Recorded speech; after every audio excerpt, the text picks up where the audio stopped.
All right, guys, so this video is going to be cut into two different parts. The first part, I want to talk about the Jaguars joint practices with the Atlanta Falcons. And then the second part, I'm going to talk about basically preview the matchup for the final preseason game on Saturday against the Falcons. So yeah, let's go ahead and start with joint practices. The Jaguars held two joint practices with the Falcons. It was the Jaguars' first bunch of joint practices, and it was actually the Falcons' second. I think the Falcons actually, yeah, they did one with the Jets actually. So Falcons, they had done it. Jaguars have not. So yeah, there were two different practices going on. Some of the big headlines was that it was the first time linebacker Devin Lloyd was a full participant for the Jaguars in practice. Of course, he was the Jaguars' first-round pick at number 27 overall, and he's a guy that the Jaguars are hoping a lot from. Unfortunately, he had a hamstring injury right before training camp started, so he's been held out, and he kind of goes along the list of just first-round picks from the Jaguars that have had some injuries. I mean, it was probably the lesser of the, actually, it was definitely the lesser of the injuries, as in 2015, Dante Fowler Jr. Tore his ACL in rookie minicamp. Just last year, Travis Etienne hurt his Lisfranc, and then this year, Devin Lloyd had to pretty much miss most of the training camp period. So, but it's cool that he's back out there practicing in full. And then we also had Darius Williams, cornerback, come out there.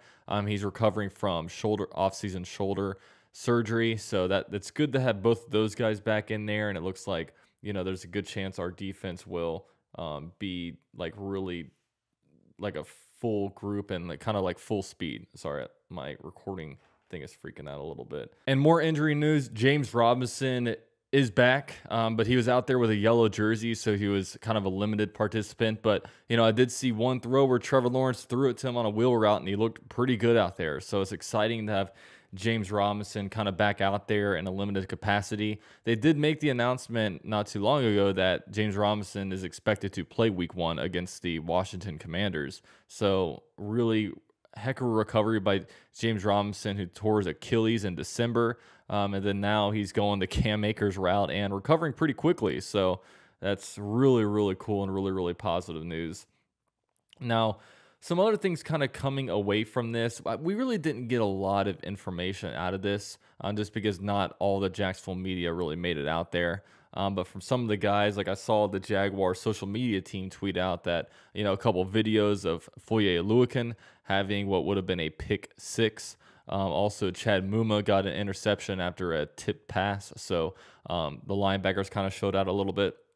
James McCourt, the kicker that we just brought in from the Chargers after Ryan Santoso was cut last week, or actually earlier in the week, he went 8 for 8 on field goals in the first practice that he was in there. And I think that's huge, because I think really when you're a kicker, you know, your most like the hardest practice you might have is your very first practice. Look, this guy's coming in there. He doesn't know anybody in the Jaguars organization, and he's the only kicker that's on the roster. So they know that all eyes are going to be on him. They know how important this role is. The guy just got cut from his last team, and he went out there, and he was perfect. So hopefully those – and he's a guy that in college, he actually had some good success when it comes to long kicks. So I'm hoping that – maybe he needed a change of scenery, similar to what happened with Josh Lambo when he left the Chargers. You know, maybe he comes to Jacksonville and, you know, really brings his NFL career back. Oh my God, that'd be amazing.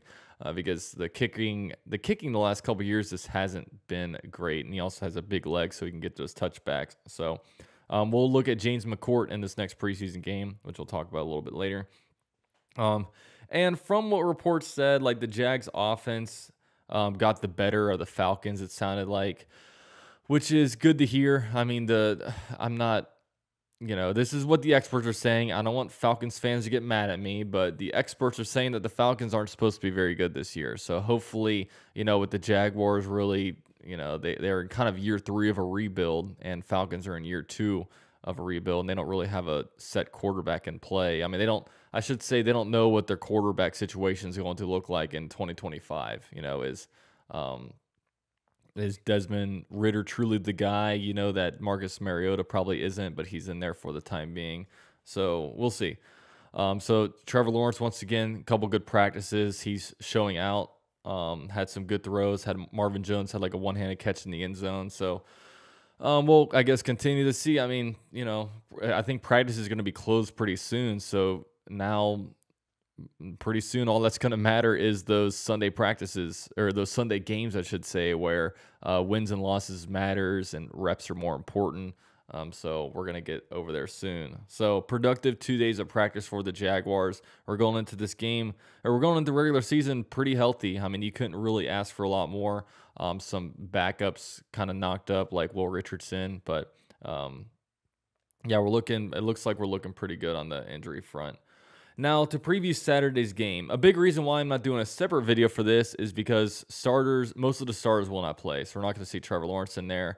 We're not going to see like ETN, which I really don't mind. But I think knowing that starters were going to play today or tomorrow, I think they should have done it a little bit differently. I think like the week 2 game against the Steelers, I think that the starting offense should have been out there to play after halftime, at least got one drive in, because they ended the game, in one half with no touchdowns, and they stalled in the red zone, which I think was a big coaching issue. And it kind of left us wanting more. So I thought it would have been good to get back in the locker room, talk, do their thing, and then come back out and have like one drive. But whatever. I mean, no harm, no foul. So, but that's just how I would have done it. Now, some things to look for. There's still a right tackle battle between Jawaan Taylor and Walker Little. I imagine that Jawaan Taylor probably will not play, no matter what the competition is. Look, Jawaan Taylor, he's had 3 years of starting experience. He's never gotten hurt. He has a lot of experience. Now, Walker Little, on the other hand, he needs these reps, because this will be the last time he gets live reps for a long time if he doesn't win the starting role. So Walker Little needs this. I mean, I would play him at least one half. I mean, the more you play Walker Little, the better, because he needs these live reps really bad. And I would think after this game they make a decision. So I don't know if Walker Little plays and Jawaan Taylor doesn't. I don't know if Walker Little will, if this will be a deciding game for him, if he's going to be the starting right tackle. And if Jawaan Taylor actually does play, then it's interesting. I don't know. That would be interesting, but I wouldn't expect Jawaan Taylor to play. I still think that Jawaan Taylor will probably start at right tackle this season unless he plays his way out of it, which he'll probably be on a pretty short leash, because I think the Jags coaching staff and the front office, they want Walker Little to be the guy, because look, he's the guy on the cheap contract. They're under contract for the next couple of years, while Jawaan Taylor's contract expires after the end of the season. So yeah, and they also invested a second-round pick at him, which you want that guy to be a starter by year 2 generally. Some other stuff. Now, Devin Lloyd should play for at least a quarter, which is an interesting decision. And I'm one of those guys that like play these guys. But man, he came really close to a really bad hamstring injury. I mean, it wasn't like a tweak. It was like it almost got disconnected from the tendon, which I just don't know. I just wouldn't push it too much. Yeah, I really wouldn't. Which it brings us to another conversation, is I wonder if Devin Lloyd starts week 1. Now, Chad Muma has been out there getting all the reps. He's also a rookie. And, Chad Muma is just feels like he's a lot more ready than Devin Lloyd right now when it comes to just purely off of the reps and the game time that he's received.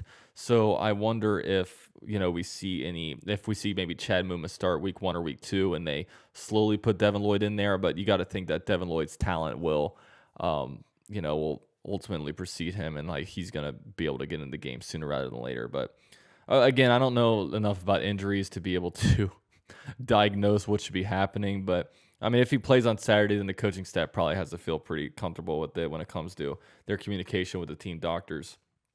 Some more guys. Cole Van Lanen, the guy that the Jaguars just traded for from the Packers. I imagine he'll get a lot of playing time. Now, when it comes to open roster spots, like when I look at this roster, I don't see many exciting, like, will this guy make the roster type of thing. I think something to look for is, like, I wonder if Laviska Shenault will play at all on Saturday, because, like, everyone acts like he's, like, such a roster lock, but I don't know, like, is he? Like, is he truly a roster lock? I don't know. I mean, I know I'm not the biggest fan of Laviska Shenault, and, I wonder, like, if the Jaguars make the decision, should we keep Laviska Shenault or should we keep Treadwell? I would think they would choose Treadwell. So maybe that pushes Laviska Shenault back to the 6th spot. And if Tim Jones absolutely goes off this game, I mean, what do you have with Laviska Shenault? The guy couldn't return punts last game. You know, he had one embarrassing return, and the other return, like, he just looked like he had bricks on his feet. He's really only good on like slant routes and some bubble screens where he can hopefully run some people over. I just don't know what his best role is. So I don't know. I think that's one to look out for. Now at running back, maybe as a competition, Armstead versus Sargent versus like maybe a waiver wire guy. Now I was more interested in this competition before we heard that James Robinson was probably going to be back. Now with James Robinson coming back, you know, we're not going to see any of these guys for a while unless some kind of injury pops up. So those are some spots. Maybe you can look at cornerback, maybe linebacker. There's a spot open. I don't know. I mean, the roster will come out. We'll look at it, and we're gonna move forward because you know I'm not a big that's just not a thing I'm super into right now. So we'll see. Now to end this one, I will not be streaming this game. I'll be available.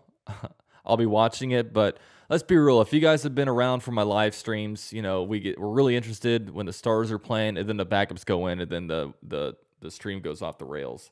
So that's something that we're just to look out for. I'm not going to be streaming this one, but I'll be coming out with a recap. I'll be watching it. I'll probably be tweeting about it. So there's that. Now also Sunday is the cutoff for the Fantasy Football League for members. If you guys still want in, just shoot me an email, jagsempire15@gmail.com, or just look in the membership tab. I put a community post out there if you guys are interested. We'll be doing it on Sleeper app, but Sunday will be the cutoff, and then I'll start shooting out some emails probably Sunday night. So if you guys want in, you can become a member for as low as $3 a month, and then we'll be running it. But with all that said, that's all I got for you guys. Let me know what you guys think and if you're excited for this one. And with all that said, thank you so much for watching. Go Jags.